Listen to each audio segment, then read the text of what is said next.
আমি সাধারণত মিডনাইটের জন্য শুক্রবার রাতে রেকর্ড করি এবং যদি কোনো ঘটনা থাকে সেটা বৃহস্পতিবার রাতে রেকর্ড করে ফেলি। মাঝখানে একটা দিন হাতে রাখি যাতে কোনো রকম ঝামেলা হলে সেই ঝামেলাটা যাতে পুষিয়ে দিতে পারি। গত পর্বটা আমি রেকর্ড করি শনিবার দিন রাতে। ওই শনিবার দিন রাতে ওই পর্ব রেকর্ড করার পরে আমি আমার ফোন চেক করি, কারণ আমরা কিন্তু একটা কোর্স পরিচালনা করছি এই মুহূর্তে মিডনাইট গ্রুপে। তো ওই কোর্সের জন্য শ্রোতাদের মেসেজগুলো আমাকে দেখতে হয়, পড়তে হয়, উত্তর দিতে হয়। সারাদিনে কিন্তু ফোন ভালোভাবে একবারও চেক করিনি। ফোন কল এসছে, ফোন কলগুলো রিটার্ন করিনি। যেভাবে স্বাভাবিকভাবে আমার মতো উন্মাদ চলাফেরা করে ওইভাবেই আমার জীবন আসলে ওইরকমই। তো ফোনের মেসেজগুলো চেক করতে যে একটা জিনিস খেয়াল করলাম যে আমার ফোনে মিসড কল তো অনেকগুলো, কোন জায়গা থেকে মিসড কল আসছে সেটা বোঝা কঠিন নাম্বারগুলো দেখে, কিন্তু 2টা টেক্সট মেসেজ আসছে বড় সড়ো। এবং ওই 2টা টেক্সট মেসেজের শুরু থেকে শেষ পর্যন্ত পড়ার পর বুঝতে পারলাম যে এই মেসেজটা এসছে রঘুনাথের পরিবারের কাছ থেকে, কারণ তারা 6-7 ফোন দিয়েছিল, ফোন ধরেনি।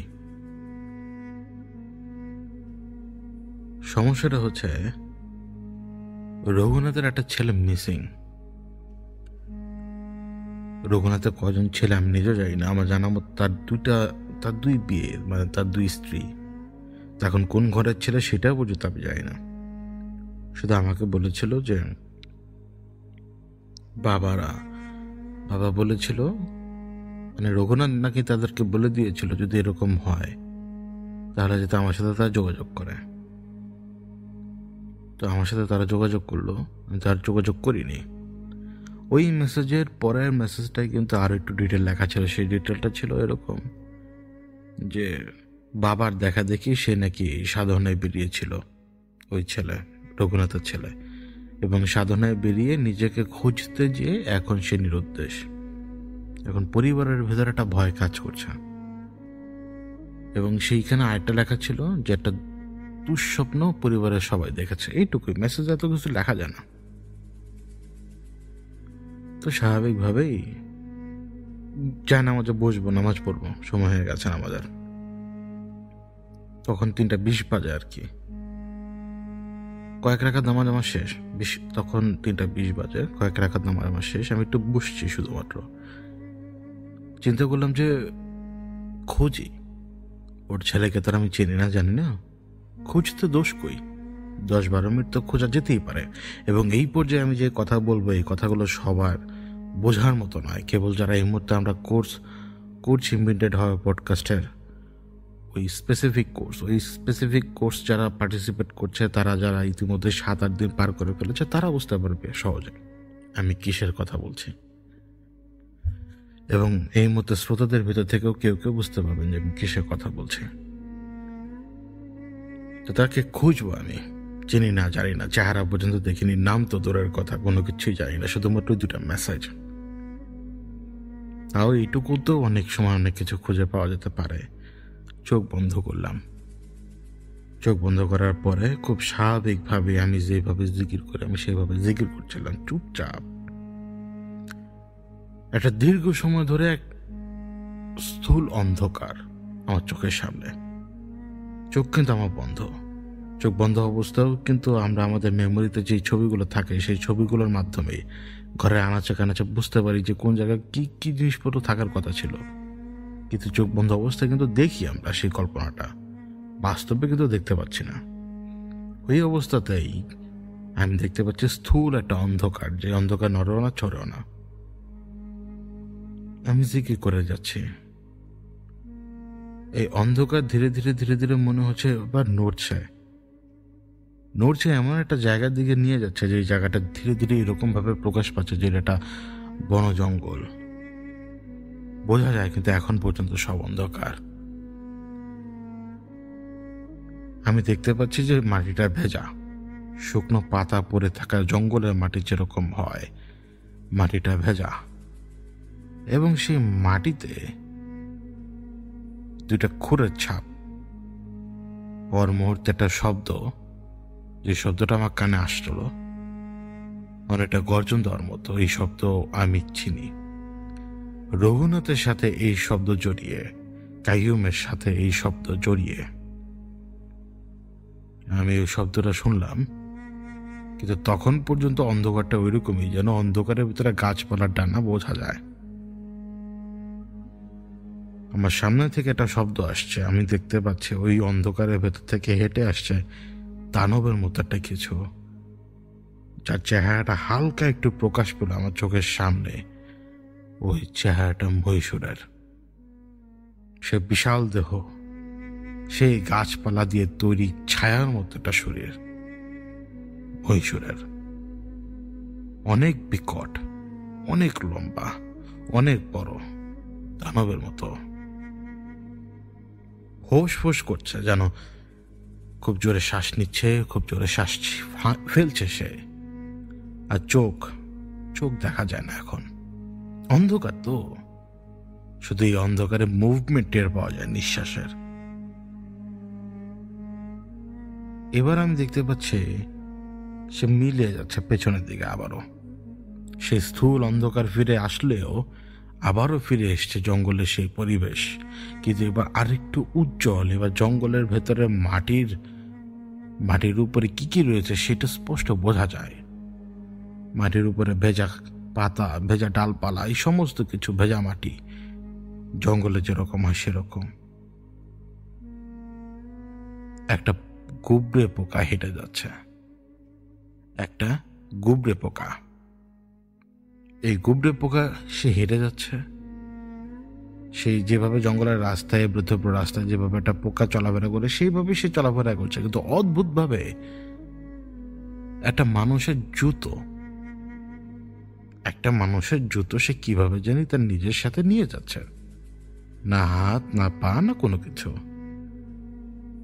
ওই গুবরে পোকাটা একটা গর্তের সামনে যে থামলো। একটা গর্ত, সেই গর্তটার ডায়ামিটার হবে আপনার আঙ্গুলের যতটুকু ডায়ামিটার অতটুকু। এই ডায়ামিটারের এই গর্তের সামনে যে গুবরে পোকাটা যেন কথা বললো গর্তের ভেতরে যে বসবাস করে তার সাথে। গুবরে পোকাটা সরলো, একটা লম্বা আঙ্গুল বেরিয়ে এলো এবং সেই জুতোটাকে টান দিয়ে ওই এক আঙ্গুলের গোলাকার যে জায়গাটা ডায়ামিটার, ওইখান দিয়ে সেই জুতোটাকে গলিয়ে নিয়ে গেল ভেতরে। অর্থাৎ সেই জুতা কোনো এক ঐশী শক্তির কারণে নিজে শ্রিঙ্ক হলো, মানে ছোট হলো আকারে, এবং ওই ফুটো দিয়ে সে ভেতরে চলে গেল ওই হাতের সাথে, ওই জুতাটা। এরপরে অনেকক্ষণ সময় ধরে শুধুমাত্র বয়ে চলা পানির শব্দ, আর কোনো কিছু না। চোখ খুললাম, 4:45 বেজে গেছে প্রায়। এত দীর্ঘ সময় কিভাবে গেল আমি জানি না, কিভাবে গেছে আমি জানি না। ঝটফট নামাজ পড়ে ফেললাম, নামাজ পড়ে শুয়ে পড়লাম। ঘুম আসে না, কারণ আমি এক অদ্ভুত ব্যাপার লক্ষ্য করলাম। যদি আমি এখন এক কদম সামনে দিকে এগোই একটা লোককে খুঁজে বের করার জন্য, তাহলে আমাকে দুজনের সামনে পড়তে হবে। এক হচ্ছে মহীশূর, যার আভাস আমি ইতিমধ্যেই টের পেয়ে গেছি। আর একজন হচ্ছে আর কেউ না, খচ্চর বাহিনী। কারণ এদের সাথে আমার সমস্যা অনেক আগের, এবং চারপাশে খচ্চর বাহিনী এমনিতেই বিদ্যমান। তো আমি ঘুমিয়ে পড়লাম। রবিবার দিন যেভাবে যায় সবার, আমার তো আসলে অন্যভাবেই যায় দিনকাল। তো আমি রবিবার দিন যোগাযোগ করার চেষ্টা করলাম একবার। তো তাদের সাথে একবার যোগাযোগ করার চেষ্টা করলাম, যোগাযোগ হয়ে গেল এবং মোটামুটি আমাকে সবই বলল। ঘটনা হচ্ছে তার ছেলে, সেও বাবার মতো নিজের আত্মশুদ্ধি, যেটা ঘটনা বলেছিলাম শুনতে পাবেন পেছনে গেলে, সে নিজের বাবার মতো আত্মশুদ্ধি খুঁজছিল, শান্তি খুঁজছিল, নিজের আরো বেশি পরিপক্কতা সে খুঁজে বেড়াচ্ছিল। বাবার চাইতেও বড় কোনো কিছু হওয়ার তার ইচ্ছা ছিল, কারণ বাবার কিছু বিদ্যা তার ভিতরে রয়েছে এবং সে মারাত্মকভাবে ফ্যাসিনেটেড ওই দেবতার ব্যাপারে। দেখুন, রঘুনাথ কিন্তু বিশ্বাস করে মহীশূর একজন দেবতা, তো ওইভাবেই সেও তো তার ছেলেকে সেটাই শেখানোর চেষ্টা করেছে, কারণ সে মহীশূরকে ডেকে আনার পদ্ধতি খুব ভালো করে জানত। তো রঘুনাথের ছেলে বাবার কাছ থেকে তো সেই ব্যাপারে শুনেছে, দেখেছে, জেনেছে, কিন্তু ধীরে ধীরে ধীরে ধীরে তার হয়তো সেটার প্রতি আগ্রহ বাড়ছিল। এখন সে সাধনার উদ্দেশ্যে ঘর থেকে বেরিয়েছে এবং সে এখন মিসিং। দুঃস্বপ্ন যেটা ছিল, সেই দুঃস্বপ্নটা ছিল অত্যন্ত ভয়ঙ্কর। এই দুঃস্বপ্নটা দেখেছিল এই ছেলের মা। এই ছেলের মা দেখেছিল। তারপরে সে অনেক জায়গা থেকে যোগাযোগ করার পরে রঘুনাথের কোনো না কোনো মাধ্যম, সে মাধ্যমে পরবর্তীতে সে আমাকে আর কি জানায়। কারণ রঘুনাথ বলেই দিয়েছিল যে কোনো ঝামেলা পড়লে যাতে সরাসরি মানে আমার সাথে যাতে তারা যোগাযোগ করে। স্বপ্নটা ছিল এইরকম, ছেলে বসে আছে, মা দেখছেন যে ছেলে বসে আছে,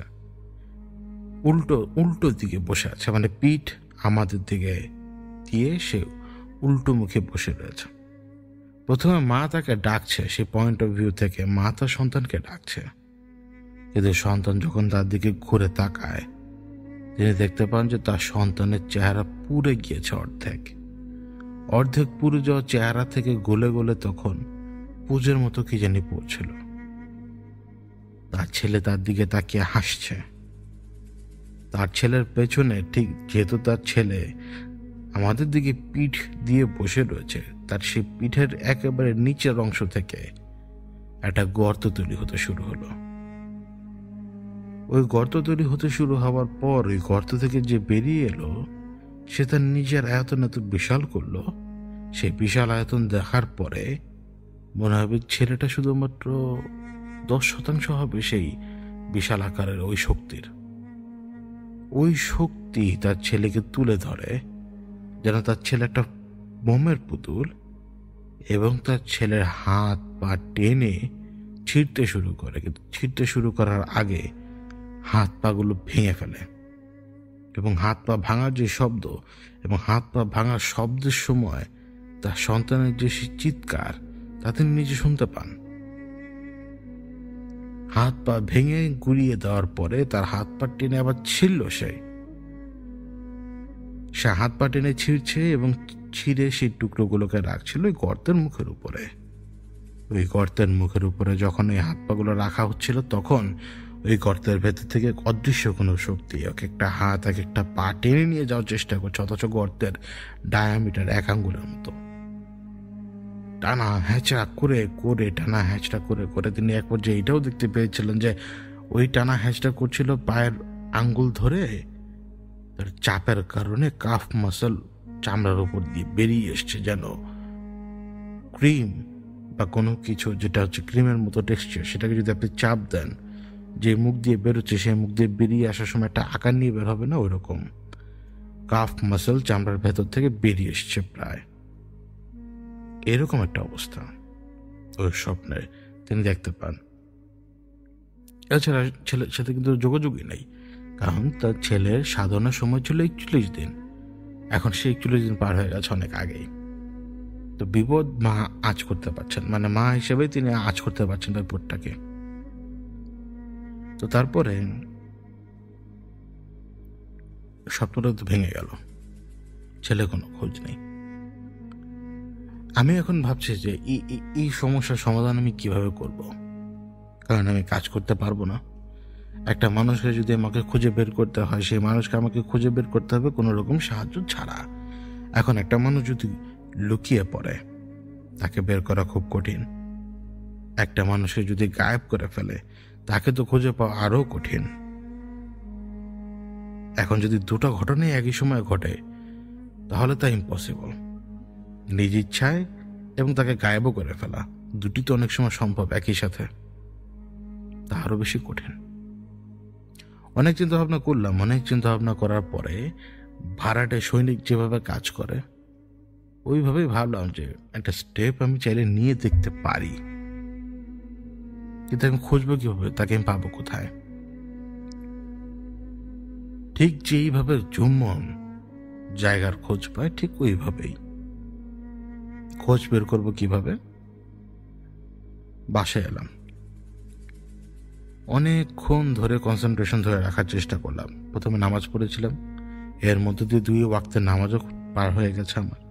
মানে ওই 2 ওয়াক্তের নামাজের পরেও প্রত্যেকবারই যখন কনসেন্ট্রেশন ধরে রাখার চেষ্টা করছিলাম জিকিরের মাধ্যমে, কারণ আমার তো ওই লোকেশন জানা উচিত। আমি চাইলেই গোজারকে ধরে আনতে পারবো না, কারণ ওকে ধরে আনার পরপর ও পালাবেই। আমি চাইলেই কাউকে ডেকে এনে জিজ্ঞেস করতে পারবো না। আমাকে আমার মতো দেখতে হবে, আমাকে আমার মতো খুঁজে বের করতে হবে। আমি সেইভাবেই কনসেন্ট্রেশন ধরে রেখে প্রায় ঘন্টাখানেক অনেক চেষ্টা করছিলাম, হচ্ছিল না। কারণ আমার চেহারার সামনে একটা জলহস্তি বসা ছিল, যে জলহস্তি বসে আছে তার পেছনের দিক আমার দিকে দিয়ে রেখে। অর্থাৎ আমি জিকির করার সময় যে বাধাটা পাচ্ছিলাম তা হচ্ছে একটা জলহস্তি তার পেছনের দিকটা আমার দিকে ঘুরিয়ে রেখেছে, এবং সেই পেছনের দিকে অসংখ্য লম্বা লম্বা লোম, যে লোমগুলো গোল হয়ে ঘুরে আছে। এই অবস্থায় এইভাবে লড়াইটা চলেই যাচ্ছিল, জিকিরের লড়াই। এবং একটা পর্যায়ে আমি বুঝতে পারলাম আমাকে যেতে হবে কোথায়। কারণ আমি দেখতে পাচ্ছি আমি যেভাবে রাস্তাঘাটে ট্রাভেল করি, আমি ওইভাবে ট্রাভেল করতে করতে একটা জায়গায় নামলাম প্রথমে, তারপরে রিক্সা জাতীয় কোনো কিছুতে উঠে আবার আরেকটা জায়গায় গেলাম, তারপরে হেঁটে যাচ্ছি গ্রামীণ পরিবেশের উপর দিয়ে। এরপর আমি বুঝতে পারলাম আমার লোকেশনটা কোথায়।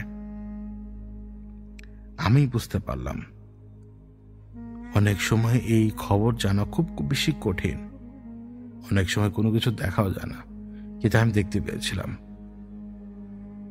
দেখতে পাওয়ার পর চিন্তা ভাবনা করলাম যে ঠিক আছে, যেহেতু আমি আগের দিন রাতেও জিকিরের পরে আমি যা দেখেছি তার সাথে কোনো না কোনোভাবে এই যে পথ, সেই পথের একটা মিল রয়েছে। যে পথ যে বললাম কোথায় আমি তো জানি না, তার ছেলে যে কোথায় সাধনা বসেছে সেটা পর্যন্ত আমরা যাই না, কেউই যাই না। তো যেই লোকেশনটা মাথার ভেতরে ঘুরপাক খাচ্ছিল, ওই লোকেশনটার হিসেব নিকেশ করার পরে বের হলাম একদিন। কিন্তু অন্ধকারে জঙ্গলের ভেতরে হাঁটার মতো সেই সাহস এখন আর নেই, যেই সাহস 1.5 বছর আগেও ছিল। এমনকি ওই এক মেয়ের লাশের পেছনে ছুটতে যেও ওই সাহস আমার ছিল, কিন্তু এখন সেই সাহস আমার নেই। নিজেকে বেশি প্রোটেকশন দিতেও পারছিলাম না, কারণ অনেক বেশি বেখেয়াল আমি। কিন্তু তারপরও ওই রাস্তা ধরে, ওই জায়গা ধরে আমি যখন হিসাব মোতাবেক একটা জায়গায় এসে পৌঁছালাম, আমার দিল বারবার বলছিল যে এটাই সেই জায়গা, এটাই সেই জায়গা। এবং এর পিছনে আরো একটা কারণও রয়েছে, যে আমি এই জায়গাটা কেন মনে হচ্ছে যে এই জায়গায় সঠিক। কারণ ওই ছেলের ওই ছেলের মা মানে রঘুনাথের স্ত্রী, সেও কিন্তু স্বপ্নে এরকম একটা জায়গায় দেখেছিল, যেই জায়গাটা আমি এই মুহূর্তেটা ভাবছিলাম। এবং পৌঁছানোর পর সেই জায়গাকে আমি আমার নিজের চোখে দেখতে পাচ্ছিলাম, কারণ ওই জায়গাটা রাস্তার পাশে, এবং অদ্ভুতভাবে সেইখানে একটা খাম্বা পড়ে রয়েছে বিদ্যুতের, যার সাথে কোনো কানেকশন নেই কোনো কিছুর। ওই রাস্তার অপোজিট পাশে যে জঙ্গলটা নেমে গেছে, ওই জঙ্গলটাই। এখন বাড়ি থেকে এত দূরে এসে যদি কোনো ব্যক্তি সাধনায় মগ্ন হয়, হতেই পারে যারা সাধনা করে তারা এরকমই। আমরা তো ভিন্ন, আমরা তো বন জঙ্গলে যে সাধনা করব না, যে করার দরকার মনে করে সে সেটা করতে পারেই চাইলে। ওই জঙ্গলের সামনে আমি দাঁড়ানো, তখন রাতের অন্ধকার, চাইলে এই 2টা লাফ দিয়ে কিন্তু নিচের দিকে নামা যায়, কিন্তু এখন সেই সাহস কোলাচ্ছে না আমার, কোনো মতেই না। তো তারপরও আমি শুধুমাত্র রাস্তার এপার থেকে ওপারে যেয়ে দাঁড়াই। উদ্দেশ্য একটাই, যে কাউকে যদি পাই, ওই উদ্দেশ্যটা কিভাবে জানি, অন্তরের উদ্দেশ্যের খবর আল্লাহ তো ভালো জানেন। আমি সাহেব হয়তো টের পেয়েছিলেন। পেছন থেকে সালাম আসে, অনেকদিন পরে দেখা তো, অনেক বড় একটা সালাম দিলেন। আমি উত্তর দিলাম, খুশি হয়েছি ওনাকে দেখে। আসলেই উনি আমাকে জিজ্ঞেস করলেন আমি এইখানে কেন এসেছি। তখন আমি জঙ্গলের দিকে ইশারা করে বললাম, রঘুর ছেলে এইখানে। উনি আমাকে জিজ্ঞেস করলেন তুমি জানলে কিভাবে। আমি তখন ওনাকে উত্তর দিলাম, স্বপ্ন, স্বপ্ন ধরে ধরে এখানে এসছি। উনি কিছু সময় চুপ ছিলেন, তারপরে উনি বললেন, যৌবনের সাথে চলে চলে এই বদ গুণ ধরে ফেলেছ এখন তুমি। শান্তিতে যে কটা দিন ছিল সেই কটা দিন শান্তিতেই থাকো, তোমার এই সমস্ত কাজে না ঢোকাই ভালো।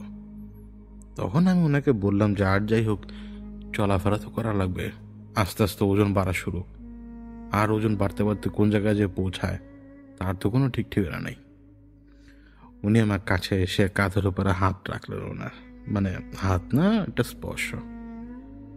উনি আমাকে বললেন, এই সব কিছু তো শুধু শান্তির জন্য, তাই না?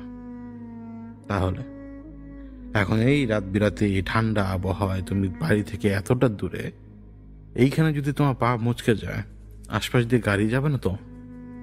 সেই আলো না ফোটার আগ পর্যন্ত এই রোড দিয়ে গাড়ি যাবে না। আর যদি একটা গাড়ি যদি যায় তোমাকে দেখে, তারা মনে করবে অন্য মানুষ। বিপদে পড়লে কি করতে তখন? আমি আকাশের দিকে একবার তাকালাম, তারপরে পেছনে জঙ্গলের দিকে ঘুরে একবার তাকালাম, তারপর তার দিকে তাকিয়ে বললাম, এই জন্যই তো আপনি এইখানে, এই জন্যই তো উনি আপনাকে পাঠিয়ে দিয়েছে এই জায়গায়। আমি এইখানে, আপনি আরেক জায়গায় ছিলেন, আপনি বাসায় গিয়েছেন, বাসায় আমাকে পাননি, আপনি ঠিকই এইখানে। ওই যে উপরে আল্লাহর ইচ্ছা। উনি না অবাক হয়ে গেল আমার কথা শুনে, আমি জানি না কেন, কিন্তু যেটা এখন বুঝি আপনাদের সাথে কথা বলা অবস্থায়, তা হচ্ছে উনি আশাই করে নাই যে আমার এরকম উন্নতি হচ্ছে ধীরে ধীরে। আমার গলা মোটা হয়ে যাচ্ছে ধীরে ধীরে। উনি বুঝতে পারছে যে আমি আর জোরে কথা বলি না এখন আর। উনি বুঝতে পারছে যে আমি জিদ থাকার পরও সেই জিদকে ধরে রাখার চেষ্টা করতে পারি এখন অনেক। আর এই যে বদগুণের কথা কেন বললেন জানেন? কারণ কৌতূহল মানুষকে না কুয়ার ভেতরে ফেলে দিতে পারে, কবর পর্যন্তও নিয়ে যেতে পারে, আবার শততলা ভবনের উপরে ছাদেও নিয়ে যেতে পারে। কোনটা ভালো কোনটা খারাপ তার তো কোনো ঠিক ঠিকানা নেই। ওনার কথা যুক্তি, কিন্তু উনি কিন্তু আমাকে কোনো কিছু বলে নাই। আর তা আমি ওনাকে বাম হাত দিয়ে ইশারা দিলাম যে নামবেন। উনি আমাকে বলল, তুমি এখানে এসছো, এখন আমি যদি নামি তুমি কাউকে দেখবে না, আমি তোমার জন্য এখানে থাকবো, আমি দেখবো, কোনো সমস্যা হলে আমি আসবো। আমি ওনাকে বললাম ঠিক আছে। ভেতরে ভেতরে না একটা অশান্তি লাগলো যে এটা কি বললো সে আমাকে,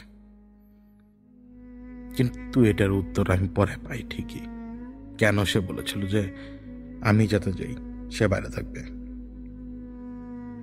গামবুট ছিল না, গামবুট নিয়ে আসছিলাম, কোথায় জানি রাখলাম মনেও নেই, আর খুঁজে পাই নাই। এখন পা প্রোটেক্ট করবো কিভাবে, মানে যে কোনো কিছুর হাত থেকে, ওইটা মাথার ভেতরে কাজ করছিল। আর একটা হাই পাওয়ারের টর্চ ছিল, যেটাকে জ্বালানোর পর আবার হাত দিয়ে নিভিয়ে রাখতে হতো, অল্প আলোর প্রয়োজন। জঙ্গলের ভেতরে লাইট মারলে না দূর দূরান্ত মানুষও সেটা দেখতে পায়, আর লাইট মারলে তো ভূত কেউ খুঁজে পাবেন না। আর এখানে যার জন্য আসছি তাকে কে সহজে পাওয়া যাবে আলোতে? এখন অন্ধকারের ভেতরে অল্প যাতে দেখতে পারি ওই ব্যবস্থা করা। কিন্তু আমি এটাও জানি যে যদি আরো কিছু সময় কাটে এই অন্ধকারকে পুরোপুরি দেখতে পাবো, কারণ আকাশে চাঁদ আছে, একটু এক কোণাতে একটু হলেও আছে। মানে ওই সময় আকাশে চাঁদ দেখা যাবে না, কিন্তু একটা মানে একটা আবহ থাকে আলোর শেষের দিকে আর কি, রাতের। তো আকাশ এই জন্য উজ্জ্বল ছিল, চাঁদ ছিল না। তো আমি জঙ্গলের ভেতরে লাইটটা নিভিয়ে কিছু সময় দাঁড়ালাম। আমি ওই রাস্তা থেকে নিচের দিকে নেমেছে 15-20 ফিট ভিতরে। আমি পেছনের দিকে ইচ্ছে করে তাকাই নাই, কিন্তু আমি জানি উনি ওইখানে আছেন। তাকে নিঃশ্বাসটা নিলাম, নিঃশ্বাসটা ছাড়লাম, কান একদম সজাগ, আমার কান একদম সজাগ। এই সজাগ কানে আমি শোনার চেষ্টা করছি যে আশপাশে কি শুধুমাত্র পোকা মাকড়, শুকনো পাতার শব্দ, গাছপালার শব্দ, নাকি অন্য কারোর শব্দ শোনা যায়।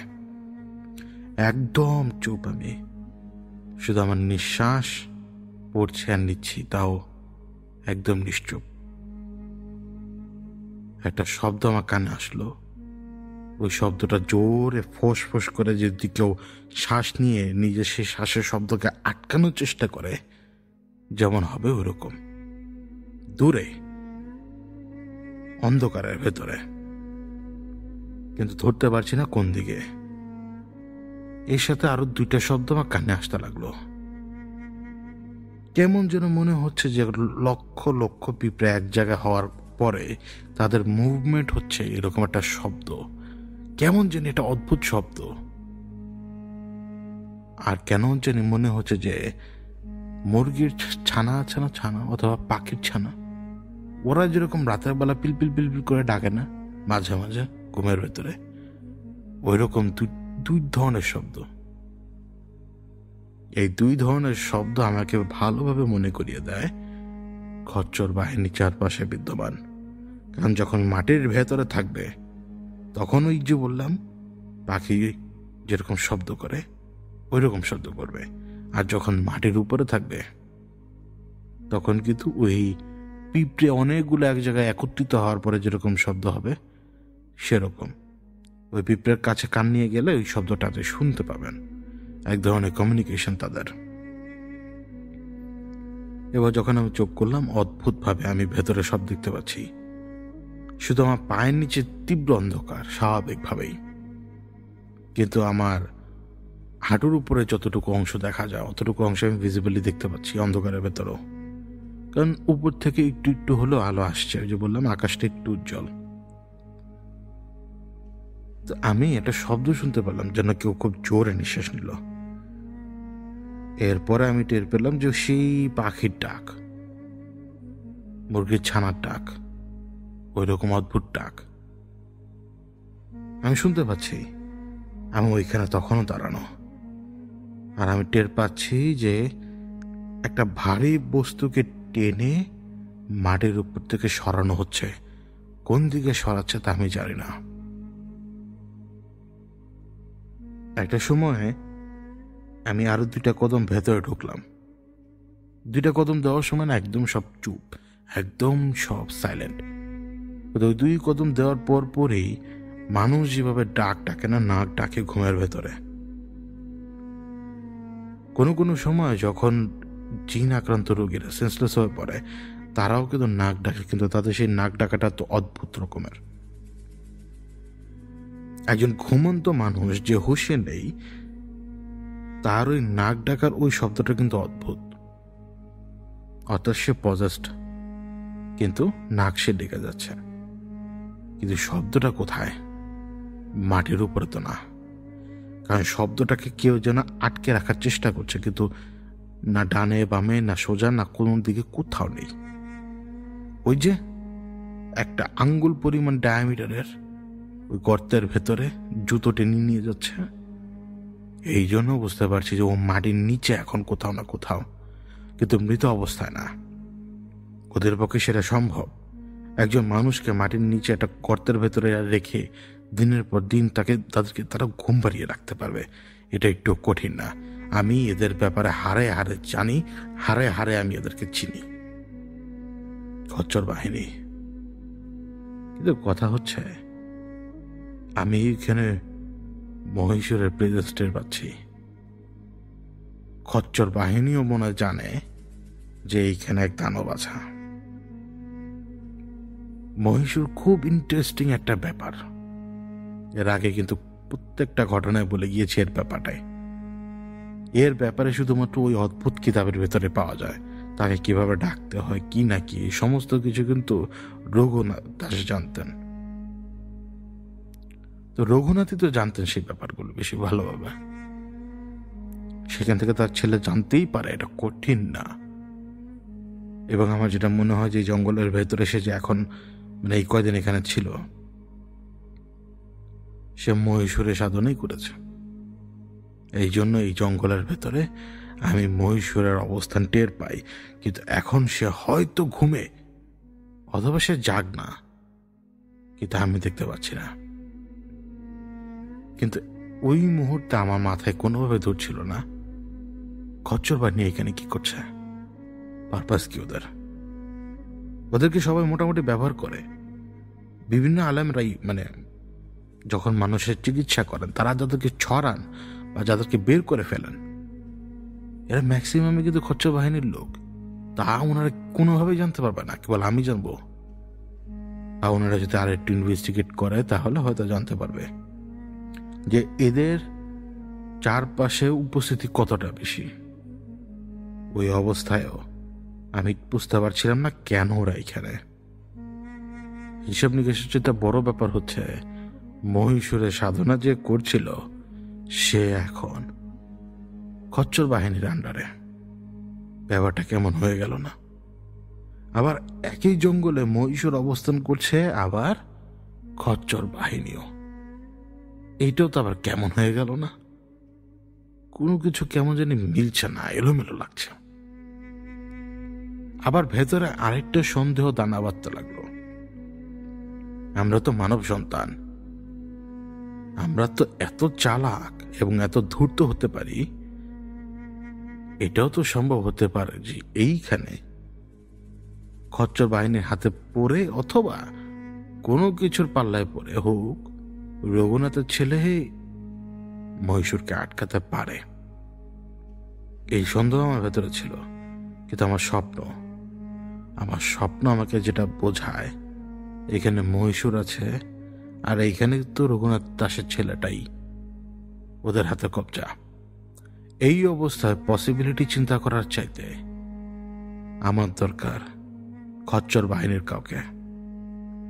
তো চোখ বন্ধ করে খচ্চর বাহিনীর প্রধানকে ডাক দিলাম, তুই কই? তুই বাইরে আয়, আমি জানি তুই এইখানে। এই দেখ, আমি এই জায়গায়, এই অন্ধকারে কেউ নেই, আর যে আছে সে বাইরে, সে ভেতরে আসবে না। তার হাতে আগে পরে অনেকবার জিল্লাত খেয়েছিস, ভালো মতো জিল্লাত খেয়েছিস, মনে আছে? ওই যে দেখ, রাস্তার উপরে দাঁড়ানো। আমি এইখানে। আমার জানা দরকার রঘুর দাসের ছেলেটা কোথায়।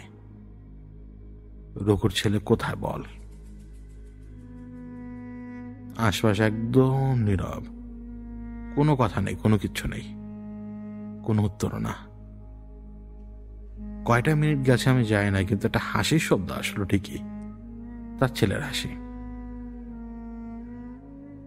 উপর থেকে কিছু একটা পড়লো, যে জিনিসটা পড়লো আমার চোখের সামনে অন্ধকার। তো আমি বলেছি না যে হাঁটুর নিচের বাকি অংশটুকু স্পষ্ট বুঝতে পারছি না, অন্ধকার। যেইভাবে জিনিসটা পড়েছে মনে হয় একটা মানবের পক্ষে পড়া ওইভাবে সম্ভব, কিন্তু ওইখানে কোনো মানুষ ছিল না। কারণ যখন আমি চিন্তা করছিলাম এটা কি রঘুর ছেলে নাকি, ওই দূর থেকে আমি সে ইশারা দিয়ে বুঝিয়ে দিয়েছে যে না, ওইটা একটা সলিড ডেড বডি। আমি সাহেব আমাকে দূর থেকে ইনফরমেশন এটাও দিয়ে দিয়েছিলেন, তুমি যে জায়গায় আছো এই জায়গায় দুইটা অংশের অবস্থান। একটা হচ্ছে স্বাভাবিক জমি জমা, যেটা এই মুহূর্তে জঙ্গল, এবং এক কর্নারে টোটাল 9টা কবর রয়েছে, যার মধ্যে 3টা গত 1 বছরের, বাকিগুলো অনেক আগের। ওই 3 কবর থেকে 1 কবরের লাশ তুলে আনা। তোমার চোখের সামনে যা আছে ওটা একটা কবরের লাশ। কিন্তু ভাগ্যক্রমে ভেতরে সবকিছু শুকনা, কোনো কিছু আর ভেজা নেই। কিন্তু কাপড়টা কোনো এক অদ্ভুত কারণে তখনও ইনট্যাক্ট, কিন্তু অন্ধকারে তা সেটা বোঝা যায় না। আমি মনে মনে জিজ্ঞেস করেছিলাম ওনাকে যে লাশ কি চারপাশে ছড়িয়ে পড়েছে নাকি। উনি বলল না, সব এক জায়গায় একই স্থিতাবস্থায়। তখন আমি চোখ বন্ধ করে আমি আবার ওকে ডাক দিলাম, তুই আমার সামনে আয়। আমি সব আমাকে বললো যে তুমি আর টেকো না, মানে দূর থেকে। উনি আমাকে বললেন যে তৃতীয় পক্ষের নজর তোমার উপরে পড়েছে, দ্বিতীয় পক্ষ জানে তুমি এসছো। ওই সময় পুরো জঙ্গলটা না হঠাৎ আলোকিত হয়ে ওঠে, জানেন। একটা বড় ডেকচি বসানোর জন্য সেই ডেকচির উপরে পানি দিয়ে আপনি যদি রান্না বসান, সে বড় ডেকচি, বিয়ে বাড়ির ডেকচির মতো, তো যেই পরিমাণ আগুন আপনার দরকার সেই পরিমাণ আগুন জ্বলে উঠলো আমার কাছ থেকে প্রায় আরো অনেক দূরে, কত দূরে আমি জানি না, কিন্তু সেই আগুনটা না দাও দাও করে জ্বলছে। উনুন, চুলা জ্বলছে রীতিমতো, লাকড়ির স্তূপ। মুহূর্তের ভেতরে আগুন এত বেশি ঘন হয়ে গেছে। আমি এখান থেকে তাকিয়ে ওই দূরবর্তী জায়গায় লাকড়িটা যে লাল হয়ে জ্বলছে ওটা দেখতে পাচ্ছি। এবং ওই দূরবর্তী জায়গা থেকে, মানে আমি যে জায়গায়, আগুন তো দূরবর্তী জায়গায় জ্বলছে তাই না, আমি ওই আগুনের পেছনে মহীশূরের চেহারার একটা অংশ দেখতে পাই যেটা অন্ধকারের মধ্যে বিলীন হয়ে যায়। ওই আগুন মহীশূরের। আমার মন বলল যে ওইটা হচ্ছে ওর সাধনা স্থল। তার মানে রঘুর ছেলে, মানে রঘুনাথ দাসের ছেলে, সে ওইখানে বসেই সাধনা করেছে। তার মানে তার সাধনায় সে সাড়া দিয়েছে। বাবা যেটা পারেনি ছেলের দ্বারা সেটা সম্ভব হলো। কিন্তু ছেলেকে কিভাবে ওরা নিয়ে গেল, প্রশ্ন এখন এটা। আমার মন বলছে যে মহীশূর এখানে ডাকে সাড়া দিয়েছিল, কিন্তু এখন মহীশূর টের পেয়েছে আমি এখানে। আমি দ্বিধাদ্বন্দ্বের ভেতরে ছিলাম যে আমি ওদিকে যাবো কি যাব না। ওই দ্বিধাদ্বন্দ্ব দূর করে নিজের ডান হাত নিজের গলায় চেপে আমি ওইদিকে এগুচ্ছিলাম। এখন আপনি জিজ্ঞেস করতে পারেন কেন নিজের ডান হাত দিয়ে নিজের গলা চেপে ধরে রেখেছিলাম? নার্ভের উপরে কন্ট্রোল রাখার জন্য। কারণ আমার হার্টবিট বেড়ে গিয়েছিল তখন, আমার প্রেশার বাড়তে শুরু করেছিল তখন। দুইটা একসাথে হচ্ছিল, পালপিটেশন এবং হার্টবিট, আইপিপি দুইটাই। আমার খুব খারাপ লাগছিল তখন। এবং যখন বুক ধরফরায় আপনি ধীরে ধীরে ধীরে ধীরে কাইল হয়ে পড়বেন। আমি ওই অবস্থায় অনেকখানি সময় লাগলো, কারণ উঁচু নিচু এবড়ো থেবড়ো জায়গা, এমনকি পানির মতো পড়ে গিয়েছিলাম। বললাম না অল্প অল্প আলো জ্বালাচ্ছিলাম। কিন্তু একটা সময় যখন আমি একটা সজোরে নিঃশ্বাস ফেলার শব্দ পাই যেটা বাতাসে ভেসে আসে, তখন বুঝতে পারলাম যে আর্টিফিশিয়াল লাইট জ্বালালে মহীশূর যেতে যাবে যে কোনো সময়। এটা তার ওয়ার্নিং। এবং এই জঙ্গলে আমি সাহেব আমাকে ধাক্কা দিয়ে সরাবার আগে বা সেফ করার আগে মহীশূর ঠিকই আমাকে লাথি হোক, গুতা মারা হোক, যেটা হোক দিয়ে দিবে। অর্থাৎ বিপদে সবার আগে আমি পড়ব। এবং এই স্পেসটা, যে স্পেসে আমি ঢুকলাম, ওই স্পেসের পুরো বিচরণ এরিয়াটা, যতটুকু জায়গা বিচরণ করা সম্ভব, এই জায়গাটা কেমন জানি অদ্ভুত।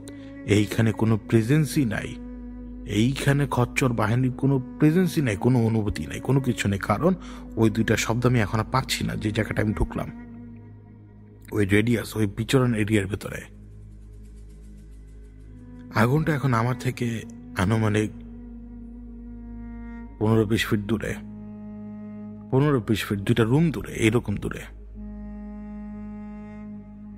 ওই সময় না আমি দেখলাম জঙ্গলের ভেতর থেকে 1, 2, 3, 4, 5, 6, 7, 7টা বিকট কালো মহিষ ওই আগুনের পেছনে ওই অন্ধকার জায়গা থেকে এসে বেরিয়ে আসছে। 7টা বিকট বড় মহিষ। আমরা মহিষ দেখেছি কিন্তু রাস্তাঘাটে। একেবারে ধীর স্থির ভাবে আগুনের পেছন থেকে, মানে অন্ধকার জায়গাটা থেকে তারা বেরিয়ে এসছে। তারা কিন্তু আসলেই তারা মহিষ। এখানে কোনো রকমের চোখের ভেলকি নাই। কারণ কোনো বস্তু যদি দাঁড়ায় তবে তো তার ছায়া পড়বে, তাই না? ওদের ছায়া আমি পড়তে দেখছিলাম। এবং ওরা যে জীবিত প্রাণী সেটা আমি স্পষ্ট বুঝতে পারছিলাম। কারণ জীবিত প্রাণীর হিসেব নিকাশ অন্যরকম। এরা আমার দিকে তাকানো সবাই। ভালো করে নিজের গায়ের জামাটার দিকে একবার তাকালাম, পরে দেখলাম যে না, আমি তো অলিভ কালারের জামা পরা। কিন্তু এরা তো আবার ভুল দেখতেও পারে চোখে। আমার হাত পা কাঁপছে এখন ভয়ে, কারণ জন্তু জানোয়ারের সাথে পারা যায় না। আর বললাম না যে ধীরে ধীরে ওজন বাড়া শুরু হয়ে গেছে। এখন ওই আগের মতো আর হাই স্পিডে দৌড় দিতে পারি না। আর দৌড় দিব কোথায় জঙ্গলের ভেতরে? গাছে তো উঠতেও অনেক সময় লাগবে আমার। আমি শেফকে বললাম যে আপনি কি একবার এখানে আসবেন? উনি ওইখান থেকে উত্তর দিল না। এখন 1 2 3 কদম দিয়ে এরা আমার দিকে আস্তে আস্তে এগিয়ে আসছে, যেভাবে একটা স্বাভাবিকভাবে মহিষ হাঁটবে না ওইভাবে। আমার সামনে এক একজন আস্তে আস্তে প্রায় চলে এসছে। একটা রুমের গ্যাপ। আমার যে পালপিটেশন কি পরিমাণ বেড়েছে তা আমি জানি, অন্য কেউ জানে না। এবং আমার কেন জানি মনে হচ্ছিল যে ওরা চাইলে, ওদের সবার শিং তো আবার ওইভাবে খাড়া না, শিংগুলো পেছনের দিকে ঘোরানো, কিন্তু আমার কেন জানি মনে হচ্ছিল যে ওরা চাইলে আমার কিডনির পেছন দিক দিয়ে খুব সহজেই ওদের শিং ঢুকিয়ে আমাকে মেরে ফেলতে পারবে। এবং আমার কিডনির সাইডগুলোতে না অস্বাভাবিক রকমের একটা অনুভূতি আসছিল, যেন মনে হচ্ছিল আসলেই ওরা আমার কিডনির 2 সাইডের দিকে তাকাচ্ছে। ওরা আসলো, ওদের সাথে আমার সাথে তখন গ্যাপ 10-12 ফিটের, আর কোনো গ্যাপ নেই, এইটুকুই গ্যাপ। ওরা দাঁড়ানো, ওই স্বাভাবিকভাবে নিজেদের যেরকম শব্দ করা দরকার সেরকম শব্দটা করে। এবং ওই এক্সাক্ট মোমেন্টে আমার এমন ব্যথা শুরু হলো পেটে, এই ব্যথা আমি আমার জীবনে কখনো অনুভব করিনি, কখনো না। এই ব্যথাটা হচ্ছে এরকম, অনেক সময় মানুষের স্প্যাজম হয় পেটের ভেতরে, গ্যাস আটকে, যে ওই সময় যে ব্যথাটা হয় এর চাইতে কয়েক গুণ ইন্টেন্সিভ ব্যথা ছিল ওইটা। কারণ আমি কলাপস করে বসি, আমি নিঃশ্বাস নিতে পারছিলাম না। এই ব্যথাটা ছিল এরকম যেন ব্যথাটা ব্রিদিং নিচ্ছে এবং ব্রিদিং ছাড়ছে, মানে ব্যথাটা যেন নিঃশ্বাস নিচ্ছে, নিঃশ্বাস নেওয়ার সময় ব্যথাটা একটু কম ব্যথা দিচ্ছে আমাকে, এবং যখন নিঃশ্বাস ছাড়ছে ওই সময় তীব্র ব্যথা দিচ্ছে আমাকে। এবং আমি যে মানুষ সহ্য করতে পারি, আমি তো জানি আমার চিৎকার কোনো কাজে আসবে না, এখন কিচ্ছুতে কাজে আসবে না। আমি দমও নিতে পারছিলাম না, নিঃশ্বাসও নিতে পারছিলাম না। আমি দাঁড়ানো মানুষ বসে পড়েছিলাম। আমার স্পষ্ট মনে আছে যে আমি ডানে কাঁধে বামে কাঁধে কোনো কিছু করেও, এমনকি কোমরের পেছনের দিক থেকে 2 হাত দিয়ে চেপেও আমি ব্যথা থামাতে পারছিলাম না। ব্যথাটা এত মারাত্মক ছিল ব্যথা। এবং ওই সময় এরা আমাকে যে ঘিরে ফেলেছে এটা আমি বুঝতে পারিনি, কারণ আমি ব্যথা তো কাতর, আমি ব্যথা সহ্য করতে পারছি না। আমার স্পষ্ট মনে আছে যে আমার ডান হাত এবং শরীরের ডান পাশ একেবারে মানে ঘষে দিল একটা মহিষ, এবং ওর গায়ের গন্ধ তখন আমার গায়ে চলে আসলো। এর কিছুক্ষণ পরে আমি উঠি, নামি, সোজা হই, অনেক কিছু করছি, কিন্তু ব্যথা কমছিল না। খেয়াল করলাম যে আমার সামনে এখন একটা মহিষ দাঁড়ানো, এবং আমি আবারও কলাপস করে পড়ে যাই। আমার মনে হচ্ছিল যে শেষ আমি, কারণ আমার মনের ভিতরে একটা ভয় সবসময় কাজ করে, আর ওইটা করতে পারে তা হচ্ছে যে আমি মরার সময় হয়তো আমি একা মরবো, মানে ওই সময় ওই জায়গায় কেউ উপস্থিত থাকবে না। আমার ওই ভয়টা ওই সময় লাগলো যে তাহলে এটাই ওই দিন, এখন শেষ, সব শেষ। কারণ এই ব্যথার ইন্টেন্সিটি আমি আপনাদেরকে বোঝাতে পারবো না। আমার এরকম মনে হচ্ছিল যে হয়তো আমার 2টা কিডনি কেটে ফেলেছে, এখন এরকম লাগছিল আর কি। কারণ ব্যথাটাও আমি আপনাদেরকে বোঝাতে পারবো না। তো আমার মনে হচ্ছে আমি শেষ। তো পরে আমি শুধু লাই লাইলা বলবো আর কি, ওই সময়টা বাকি একসেপ্ট করে নিয়েছি যে আমি এখানে শেষ, আমার আর কোনো ইয়া নেই। পেছনে আমার স্ত্রী, আমার পরিবার, আমাদের টিমের মেম্বার, আপনারা, এক ঝলকে সব চলে আসলো চোখের সামনে মনে হলো। কিন্তু তারপরে ব্যথাটা না জাস্ট নাই, আর দুম করে ব্যথাটা নাই। এবং যেই মুহূর্তে দুম করে ব্যথাটা নাই, নিঃশ্বাস নেওয়ার পরে টের পেলাম যে না, ব্যথা নাই। পেটে হাত দিলাম, না সব নর্মাল। এবং মাথা যখন উঁচু করলাম, না বলেছিলাম যে আমার সামনে তখন একটা দেখেছিলাম আমি মহিষ, এখন আমার সামনে কয়টা মাথা আমি নিজেও যাই না। এবং ওদের গা থেকে আসা গন্ধ এখন এগুলো সব আমার নাকে ঢুকতে শুরু করেছে। ওরা আমার সামনে, ওদের মাথা সব দেখতে পাচ্ছি আমি, পেছনে কি আছে আমি জানি না। আমাকে দেখছে ভালোভাবে, কেন দেখছে সেটাও আমি জানি না। ওই যে মুখে যে জাবর কাটে না, আমি দেখিনি কখনো মহিষকে জাবর কাটতে, কিন্তু আমি মনে হচ্ছে যে আমার সামনেটা এরকম করছে এখন। যে যার মতো শব্দ করে, নাক দিয়ে শব্দ করে না, ফুস ফুস এরকম শব্দ করে না, এরকম শব্দ করে আমাকে আরো কয়েক দফা কাঁপিয়ে এরপরে এরা সবাই আমার চোখের সামনে থেকে সরে গেল। কিন্তু আমার সামনে যে ছিল সে তখনও, এবং আমার কেন জানি মনে হলো এ হচ্ছে মহীশূরের কোনো না কোনো দূত মনে হলো। তা আমি কি মনে করে জানি তাকে বললাম, এবার যাও, এবার যাও, আমি তার সাথে কথা বলবো। কথাটা বলার সময় আমার মনে আছে যে আমার দম প্রায় ফুরিয়ে গিয়েছিল, মানে নিঃশ্বাস নিতে নিতে কথাটা বলেছিলাম। ও যাওয়ার সময় না আমাকে একটা লাথি মারল, এবং ওই লাথিটা সরাসরি আমার এই যে হাত এবং মানে ডান দিকের উরুর অংশের দিকে লাগলো। লাথিটা সরাসরি খুরের দিক দিয়েও লাগে নাই, যেন সে ছলনা করলো বা ঠাট্টা করলো আমার সাথে। ওই আতঙ্কটা এবং ওই পালপিটেশন আমার পুরো শরীর এত ক্লান্ত করে ফেলেছে যে আমি এখানে চাইলে 2-3 দিন টানা ঘুমাতে পারবো। আর শরীরে এত আরাম লাগছিল তখন, কিন্তু তারপরেও আমার উদ্দেশ্য তো আলাদা, আমার উইল পাওয়ার বেশি। আমার চোখ ভেঙে চুরে আসছে তখন ঘুমে, কিন্তু তারপরেও আমি আরো কয়েকটা কদম দিলাম।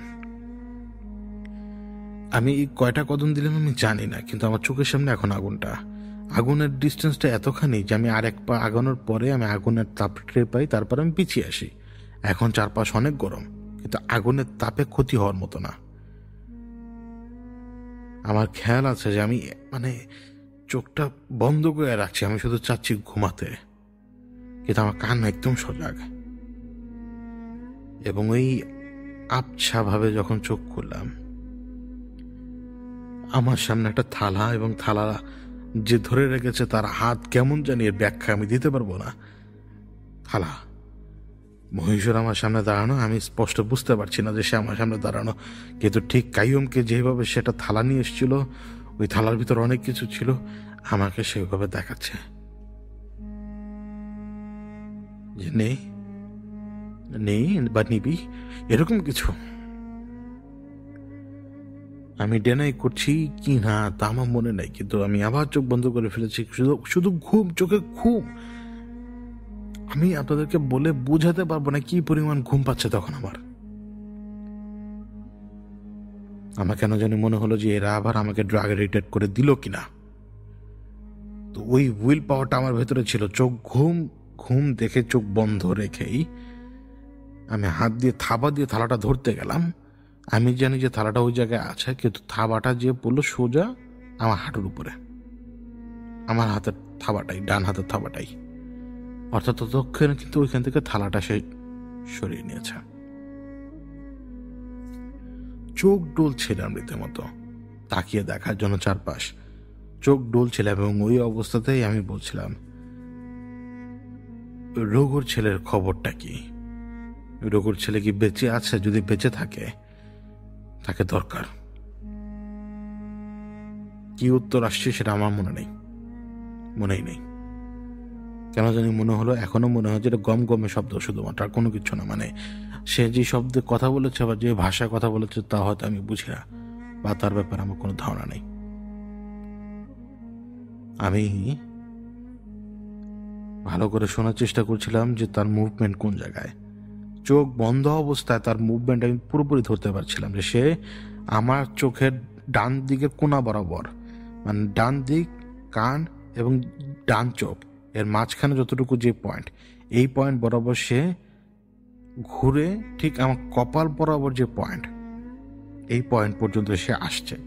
আবার সে ঘুরে ওই কান এবং ডান চোখের মাঝামাঝি যে পয়েন্ট হবে, এই পয়েন্ট পর্যন্ত সে আসছে। আবার ঘুরে কিন্তু ঠিক নাক বরাবর পয়েন্টে চলে আসছে। মানে এইরকম, মানে ডিস্টেন্স মেনটেন করে সে এইরকম কৌণিকভাবে সে মুভ করছে বারবার। এখন কেন জানি আমার মনে হচ্ছে যে সে আমাকে একের পর এক বিভিন্ন জিনিস সাধছে, যেমন উপহার, উপঢৌকন, অনেক কিছু। ওই সময় চুপচাপ বসে থাকার সময় না। আমি বুঝতে পারছি যে আমার শরীরের উপর থেকে আমার নিজের কন্ট্রোল চলে যাচ্ছে বারবার। এখন সময় নিজের শরীরের উপরে কন্ট্রোল ফিরিয়ে নেওয়ার। আমার চোখ তখনও বন্ধ, মারাত্মক ঘুম আমার ভেতরে। আমি উঠে দাঁড়াই, আমার 2 হাতের মুঠ আমি শক্ত করি, নিঃশ্বাসটা নিলাম, কিন্তু এবার ছাড়লাম না। এবার নিঃশ্বাস ধরে রেখেছি ঠিক সেই পর্যন্ত, যতক্ষণ পর্যন্ত আর নিঃশ্বাস ধরে রাখা সম্ভব না, ছাড়তেই হবে। ঠিক ওই সময় 2 হাত মুঠো করেছিলাম, বললাম না, 2 কানের নিচে সজোরে ঘুষির মতো মারলাম, যাতে কানের ভিতরে ইমিডিয়েটলি তালা বাজে আমার। এবং যখনই আমি কাজটা করলাম এবং একই সময় যখন আমি আমার নিঃশ্বাসটা ছাড়লাম, আমার উপর দিয়ে কত ধরনের ভার যে নেমে গেছে সেটা আমি আপনাদেরকে বলে বুঝাতে পারবো না। সবার আগে আমার কান খুলে গেছে, আমার চোখের উপরে যে ঘুমের ভাবটা ছিল সেটা উড়ে গেছে, আর আমি দাঁড়ানো, আমার পেছনে আগুন জ্বলছে। আমি এবার জানতে চাচ্ছিলাম যে কেন এইখানে মহীশূর সে নিজের মতো এখানে কেন অবস্থান করছে, কেন সে বাইরে বাইরে এদেরকে কাউকে কিছু করছে না কেন। যখন আমি এটা ভাবলাম তখন পেছনের থেকে শব্দ আসলো, মহিষ যেরকম শব্দ করে ওরকম, কিন্তু শব্দটা হাওয়ায় ভেসে আমার কানে এসছে, ফিজিক্যালি না। এই শব্দটা ইশারার শব্দ। বাম দিকে মাথা কাত করে পেছনের দিকে একটু দেখলাম, শুধুমাত্র আগুনটা জ্বলছে ওই স্পেসে। ওই আগুন যে জায়গায় জ্বলছে, মানে আমি যে জায়গায় বসেছিলাম কিছু সময়ের জন্য, মানে প্রায় ঘুমিয়ে গিয়েছিলাম, ওই জায়গাটা থেকে তো এখন আমি সরে এসছি, ঠিক ওই জায়গাতেই মনে হচ্ছে যে রঘুনাথ দাসের ছেলে বসতো। অনেকক্ষণ ধরে যদি কোনো জায়গায় একটা মানুষ বসে থাকে এবং সেটা যদি দিন পার করতে থাকে, ওই জায়গায় সেই ছাপটা বসে মাটির উপরে। এবার আমি চারপাশে ভালো করে লক্ষ্য করতে শুরু করলাম, কারণ চারপাশে যখন আপনি আগুনের আলোতে দেখবেন রাতের অন্ধকারে, তখন আপনি কি খুঁজবেন অন্ধকারের ভেতরে? আমি খুঁজছি মহীশূর এখানে আটকা কেন সেটা জানার জন্য। চারদিকে তাকাচ্ছি শুধুমাত্র দেখার জন্য যে এখানে কোনো অদৃশ্য বাঁধন আছে কিনা। এবং ওই সময় শুধু আমি এটাই চাচ্ছিলাম যে কোথায় বাঁধন সেটা আমাকে দেখা, বাঁধনটা কোথায় সেটা আমাকে দেখা। কিছু সময়ের ভেতরেই আমার সামনে পুরো ম্যাপটা ফুটে ওঠে আমার চোখের কল্পনা শক্তিতে, কিন্তু সেটা বাস্তব চোখ দেখছে না। বাস্তব চোখ আমার হাত দেখতে পাচ্ছে, কিন্তু আমার অন্তরের চোখ দেখতে পাচ্ছে আমার হাতের উপরে আরো কিছু জিনিস আছে। বোঝাতে পারলাম? এই বাস্তব চোখে আমি তা দেখছি না। আমি সেই ব্যারিয়ারটা দেখতে পেলাম এবং কেন যেন আমি বুঝতে পারলাম যে আমার পেছনের আগুন যেটা সেটা নিভে গেছে। এবারে আবার একটা দেশলাই যেভাবে মানুষ ধরায় সেইভাবে আগুন জ্বলে উঠলো রীতিমতো, মানে দেশলাই বাজার শব্দ পর্যন্ত এসছে, মানে দেশলাইটা ঘষলো যে সেই শব্দ। এবার বাম দিক দিয়ে না ঘুরে ডান দিক দিয়ে ঘুরে তাকাই, আগুন জ্বলছে। সাধনা করার জন্য তারা বিভিন্ন রকমের বেদি তৈরি করে, আগুনের রিকোয়ারমেন্ট থাকে অনেক কিছুর, ওরকম একটা বেদি জ্বলছে, কিন্তু সেটা কেন জানি মনে হচ্ছে কোনো মাটির মালসা বা কোনো কিছু এরকম। একটা লোক বসা, আমার চেতে স্বাস্থ্যের দিক দিয়ে অর্ধেক হবে সে, লিকলিকে করন তার।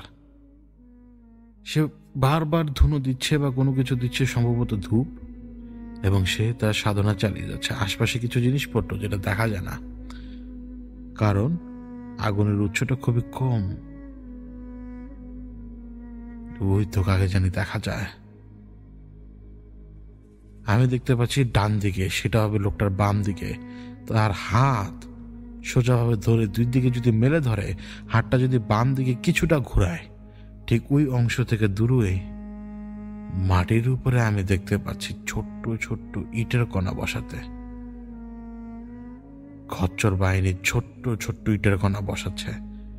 যে ইটের কণা বসানো শুরু হয়েছে তার বাম হাতের পেছনের কিছুটা অংশ থেকে, সেই ইট বেছানোর কাজ শুরু তার পেটের পিছন দিক দিয়ে ঘুরে ডান দিক হয়ে, তার মানে সেই লোকের ডান দিক হয়ে। আমি এখন যেহেতু ঘুরে তাকিয়ে আছি, তা আমার বাম দিক ঘুরে ঘুরে ওরা একটার পর একটা ইট সাজিয়ে রাখছে। আমার পেছন দিক দিয়ে ঘুরে ঠিক লোকটার ডান মানে বাম হাত যে জায়গা ছিল সেখানে আসলো। তার মানে এক হাত জায়গা তখনও ফাঁক। ওই ইটের ব্যারিয়ার ওই 1 হাত জায়গার ভেতরে নেই। আমি দেখতে পাচ্ছি যে ওরা সবাই ইটের চারপাশে চুপচাপ বসে রয়েছে।